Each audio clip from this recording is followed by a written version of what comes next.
తెలంగాణ రాష్ట్రంలో కాంగ్రెస్ పార్టీ అధికారం చేజించుకొని దాదాపు 2 సంవత్సరాలు పూర్తి కావస్తుంది. ప్రజాపాలన పేరుతో రేవంత్ సర్కార్ ఎట్టకేలకైతే ముందుకు సాగుతున్నటువంటి పరిస్థితి మనం చూస్తున్నాం. ప్రజాపాలనలో భాగంగా ప్రజల సమస్యల పరిష్కారమే ధ్యేయంగా ప్రభుత్వం ముందుకు సాగుతున్నటువంటి నేపథ్యంలో ప్రస్తుతం మనతో పాటు ఇదే అంశానికి సంబంధించి మాట్లాడేందుకు జుక్కల్ నియోజకవర్గ ఎమ్మెల్యే తోట లక్ష్మీకాంతరావు ప్రస్తుతం మనతో పాటు ఉన్నారు. వారితో మాట్లాడే ప్రయత్నం చేద్దాం. రేవంత్ రెడ్డి పాలన ఏ రకంగా సాగుతుంది? ప్రభుత్వం ఏర్పడి తెలంగాణ రాష్ట్రంలో సుదీర్ఘ విరామం అనంతరం అనూహ్య రీతిలో కాంగ్రెస్ గవర్నమెంట్ అధికారంలోకి వచ్చేటువంటి నేపథ్యంలో రేవంత్ మార్క్ ఏ రకంగా ఉందని భావిస్తున్నారు మీరు ఒక ఎమ్మెల్యేగా? రేవంత్ రెడ్డి గారి పాలన 2 సంవత్సరాలు కావస్తున్న మాట వాస్తవం. ఈ 2 సంవత్సరాలు చారిత్రాత్మకమైనటువంటి 2 సంవత్సరాలు తెలంగాణ చరిత్రలోనే. ప్రజలే దైవాలుగా భావించే కాంగ్రెస్ పార్టీ గరీబుల విషయంలో ఏమాత్రము నిర్లక్ష్యం చేయకుండా, ఏమాత్రము గరీబులను దూరం చేయకుండా అతి దగ్గరగా గరీబుల యొక్క సమస్యలను పరిష్కరించి వివిధ సంక్షేమ కార్యక్రమాలు మేము ఎలక్షన్ టైంలో ప్రామిస్ చేసినటువంటి 6 గ్యారంటీలకు మించి ఎన్నో సంక్షేమ కార్యక్రమాలు చేయడం జరిగింది. రైతులకు పెద్దపీట వేసినాం.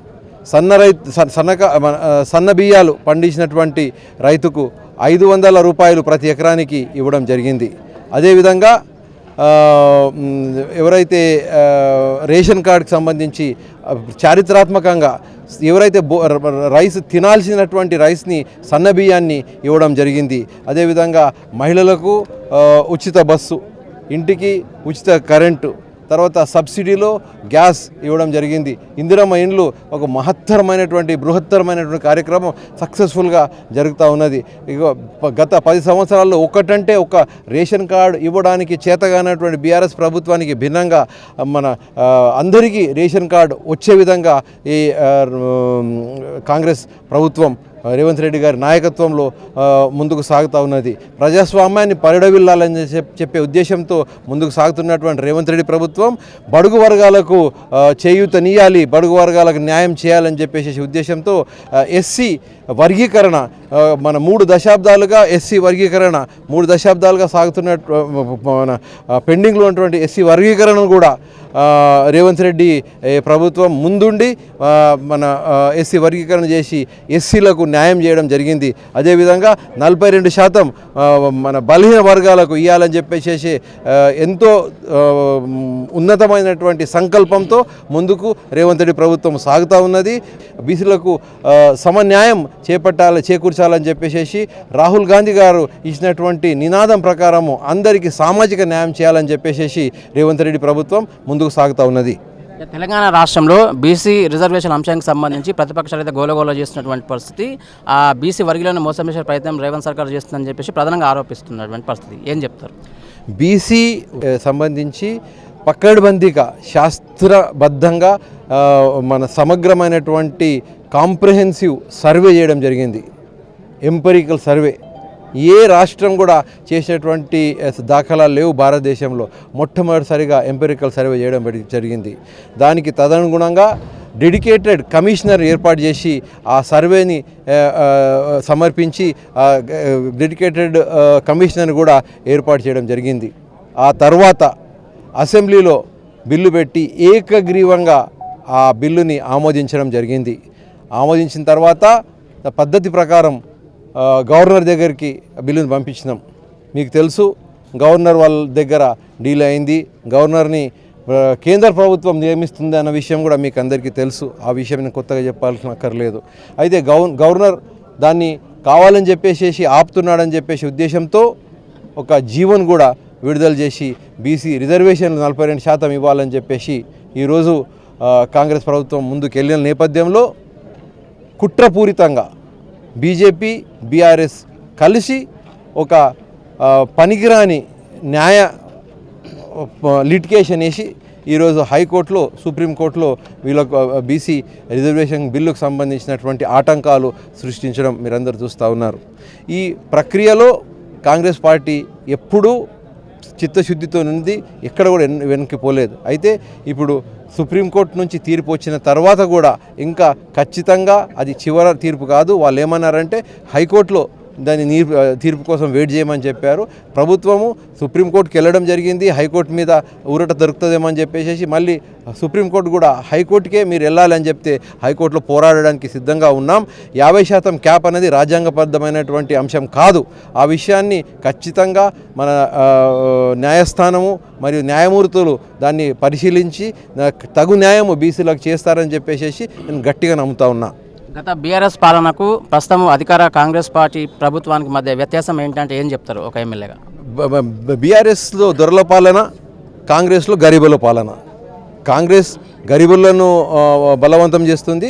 బీఆర్ఎస్ తన కుటుంబానికి 100 కోట్లు 1000 కోట్లు మేయడానికి, దాన్ని 100 కోట్లు అవినీతికి వాళ్ళు పాల్పడ్డారు. కాంగ్రెస్ పార్టీ మాత్రం పూర్తిగా పేదల గరీబుల పక్షాన ఉన్నటువంటి పార్టీ. జుక్కల్ నియోజకవర్గంలో తోట లక్ష్మీకాంతరావు పాత్ర ఏ రకంగా ఉంది, ఉండబోతుంది భవిష్యత్తులో? జుక్కల్ నియోజకవర్గానికి తోట లక్ష్మీకాంతారావు సేవకుడు. తోట లక్ష్మీకాంతారావు 24 గంటలు ప్రజల కోసము, ప్రజలతోని, ప్రజల మధ్య ఉంటూ ప్రజల ఆలోచనలను, ప్రజల యొక్క ఆశయాలను ముందుకు తీసుకుపోవాలని చెప్పి దృఢ సంకల్పంతో ఉన్నటువంటి ఒక వ్యక్తి. నేను ప్రజల మనిషిని, 24 గంటలు ప్రజలకు అందుబాటులో ఉండడమే కాకుండా జుక్కల్ నియోజకవర్గాన్ని అభివృద్ధి విషయంలో రాష్ట్రమే కాదు దేశం లెవెల్లో తీసుకుపోవాలి అని చెప్పేసి ఉద్దేశంతో ఉన్నా. ఎప్పుడు 2022లో వచ్చినటువంటి కేంద్రీయ విద్యాలయం మన దగ్గరికి వెళ్ళి నిజామాబాద్కు తరలిపోయింది. దాన్ని మళ్ళీ తీసుకురావడం జరిగింది. ఇంటిగ్రేటెడ్ రెసిడెన్షియల్ స్కూల్ తీసుకొచ్చినాం.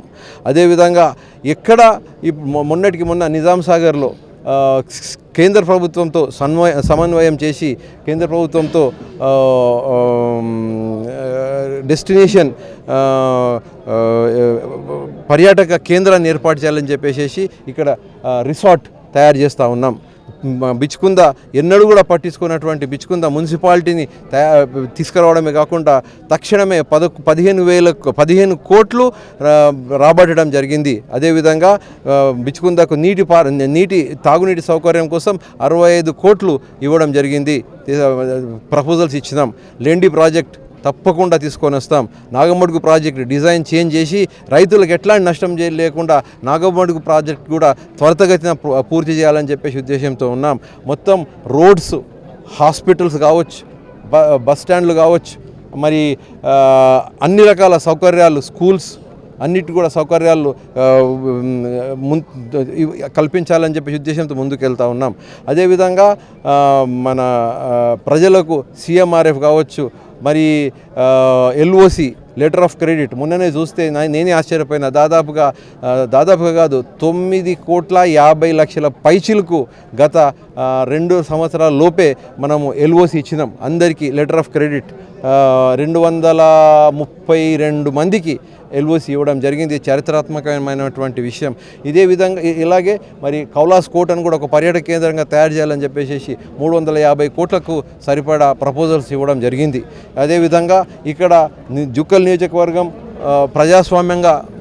ప్రజాస్వామ్యం పరడవిల్లాలనే ఉద్దేశంతో ఒక స్వచ్ఛందంగా, న్యాయబద్ధంగా, డెమోక్రటిక్ వేలో ఎలక్షన్స్ మన ఇంటర్వ్యూస్ పెట్టి AMC నామినేట్ పదవులను కూడా ఇవ్వడం జరిగింది. సో చారిత్రాత్మకమైనటువంటి నిర్ణయాలు చాలా తీసుకుంటా ఉన్నాం. ఇంకా అదేవిధంగా మరి విద్యాపరంగా కూడా ఇంకా ముందుకు రావాలని చెప్పేసి నిజాం సాగర్లో ఫిషరీస్ యూనివర్సిటీని ఏర్పాటు చేయాలని చెప్పేసి ప్రతిపాదించడమే కాకుండా మన లా యూనివర్సిటీ కూడా ఎక్స్టెన్షన్, మాకు నల్సార్ ఎక్స్టెన్షన్ నిజాం సాగర్లో రావాలని చెప్పేసి నేను ప్రతిపాదించడం జరిగింది. అయితే ఇంతవరకు ఉన్నటువంటి నాయకులకు వాళ్ళ జీవితంలో ఆలోచించడానికి కూడా అందనటువంటి అభివృద్ధిపరమైనటువంటి కార్యక్రమాలతో ముందుకు వెళ్తూ ఉన్నాం. ప్రతి కార్యకర్తను సమన్వయం చేసుకుంటూ ప్రతి కార్యకర్తను ముందుకు తీసుకొచ్చి జుక్కల్ నియోజకవర్గంలో రాజకీయ దళారితనాన్ని దూరం చేయడం జరిగింది. జుక్కల్ నియోజకవర్గంలో ఏ కార్యకర్త అయినా కూడా నా దగ్గరికి డైరెక్ట్గా రావచ్చు. ప్రజాభవన్ ప్రజల కొరకు ఓపెన్ చేసి పెట్టినాం. అది క్యాంప్ ఆఫీస్ కట్టి అదేనో వ్యసనాలకు ఉపయోగించుకున్నటువంటి క్యాంప్ ఆఫీస్ని పూర్తిగా దాన్ని తీర్చిదిద్ది ప్రజల కోసం పనిచేసేటటువంటి ఒక గట్టి ప్రజా వ్యవస్థను ఏర్పాటు చేయడానికి క్యాంప్ ఆఫీస్ని ఉపయోగించుకుంటా ఉన్నాం. ప్రజల్లోనే ఉండేటటువంటి నాకు ప్రజల గురించి ఆలోచించే సమయమే తప్ప ఇంకా వేరే ఆలోచన లేదు. ప్రజలతోనే మమేకమైనటువంటి ఉద్దేశంతో నేను జుక్కల్ నియోజకవర్గం కట్టుబడి ఉన్నాం. ఉమ్మడి నిజామాబాద్ జిల్లాలో అత్యంత వెనుకబడిన ప్రాంతమని జుక్కల్ నియోజకవర్గం మూటగట్టుకున్నటువంటి నేపథ్యంలో లక్ష్మీకాంతరావు ఆధ్వర్యంలో ఎలా రూపురేఖలు మారబోతున్నాయి, అసలు ఏం జరగబోతుంది అని అంటే ఏం చెప్తారు? ఇప్పుడు జుక్కల్ నియోజకవర్గం అభివృద్ధికి దూరం ఉన్న విషయం మీకు అందరికీ తెలుసు. దానికి కారణం ఏంటంటే గత పాలకుల నిర్లక్ష్యం. గత పాలకులు చాలా నిర్లక్ష్యం చేసిన జుక్కల్ నియోజకవర్గంకి. మన పిల్లలు చదువుకోవడానికి కూడా బేసిక్ ఫెసిలిటీస్ లేనటువంటి పరిస్థితి. మన నిజాం సాగర్, ఇక్కడ ఎంత పెద్ద నిజాం సాగర్ ఉండి ఇతర జిల్లాలకు నీటి పారుదల ఇస్తూ ఉంది. దాదాపుగా 2 లక్షల ఎకరాలకు నీరు అందించే నిజాం సాగర్ మన నియోజకవర్గంలో అసలు కేవలం 3,000 ఎకరాలకు మాత్రమే నీళ్ళు ఇస్తుంది. ఆ ధ్యాస కూడా లేకుండా మన గత పాలకులు ఉన్నారు. అయితే విద్య, వైద్యము, ఉపాధి, వ్యవసాయం ఈ రంగాల్లో ఆధునికమైనటువంటి తరహాలో తీసుకురావడమే కాకుండా విద్యార్థులకు ఉన్నత చదువులు చదువుకోవడానికి తగినటువంటి సౌకర్యాలు చేకూర్చడంలో నేను ముందు ఉంటానని చెప్పేసి, అదేవిధంగా ఇండస్ట్రియల్ డెవలప్మెంట్ ఈ నియోజకవర్గంలో ఖచ్చితంగా భారీ పరిశ్రమలు తీసుకొచ్చేలాగున కృషి చేస్తున్నాను. జుక్కల్ నియోజకవర్గంలో రాబోయే కాలంలో అభివృద్ధి పరంగా లక్ష్మీకాంతరావు మార్క్ ఏ రకంగా ఉండబోతుందంటే ఏం చెప్తారు? అదే ఇప్పుడు చెప్పిన అంశాలే. అభివృద్ధి విషయానికి వచ్చేసేస్తే జుక్కల్ నియోజకవర్గం రాష్ట్రంలోనే కాదు దేశంలో కూడా పేరెన్నికగన్నటువంటి నియోజకవర్గం తీర్చిదిద్దడంలో నేనేమాత్రం వెనుకాడను. సో మొత్తం మీద చూసాం కదా, తెలంగాణ రాష్ట్రంలో కాంగ్రెస్ పార్టీ అధికారంలోకి వచ్చి 2 సంవత్సరాలు పూర్తవుతున్న నేపథ్యంలో రేవంత్ సర్కార్ మాత్రం ముందుకు వచ్చి ప్రజాపాలన దిశగా అడుగులు వేస్తుందని జుక్కల్ ఎమ్మెల్యే తోట లక్ష్మీకాంతరావు చెప్తున్నటువంటి పరిస్థితి. అదే స్థానంలో అత్యంత వెనుకబడిన ప్రాంతంగా పేరుగాంచినటువంటి జుక్కల్ నియోజకవర్గం అభివృద్ధి పరంగా లక్ష్మీకాంతరావు ఎన్ఎల్ఏవన్ సేవ చేసేందుకు ముందుకు సాగే ప్రయత్నం చేస్తానంటూ ఆయన చెప్పినటువంటి పరిస్థితి. మరొక కార్యకర్తల సమన్వయంతో ముందుకు సాగే ప్రయత్నంలో భాగంగా రేవంత్ రెడ్డి మార్కును ప్రదర్శించే విధంగా అదే సందర్భంలో జుక్కల్ నియోజకవర్గంలో ఇప్పటికీ అభివృద్ధికి ఆమడ దూరంలో ఉన్నటువంటి జుక్కల్ నియోజకవర్గాన్ని అన్ని విధాలుగా అభివృద్ధి పరిచే దిశగా లక్ష్మీకాంతరావు ఖచ్చితంగా ప్రయత్నం చేస్తాడంటూ కూడా ఆయన చెప్తున్నటువంటి పరిస్థితి మనం చూస్తున్నాం. ఓవరాల్గా 2 ఏళ్ల కాలం పూర్తవుతున్నటువంటి ఈ సందర్భంలో తెలంగాణ రాష్ట్రంలోనే రేవంత్ రెడ్డి మార్కు ప్రదర్శించడంతో పాటు జుక్కల్ నియోజకవర్గానికి సంబంధించి తాను ఖచ్చితంగా మార్కును ప్రదర్శించబోతున్నానని లక్ష్మీకాంతరావు చెప్తున్నటువంటి పరిస్థితి. Over to studio.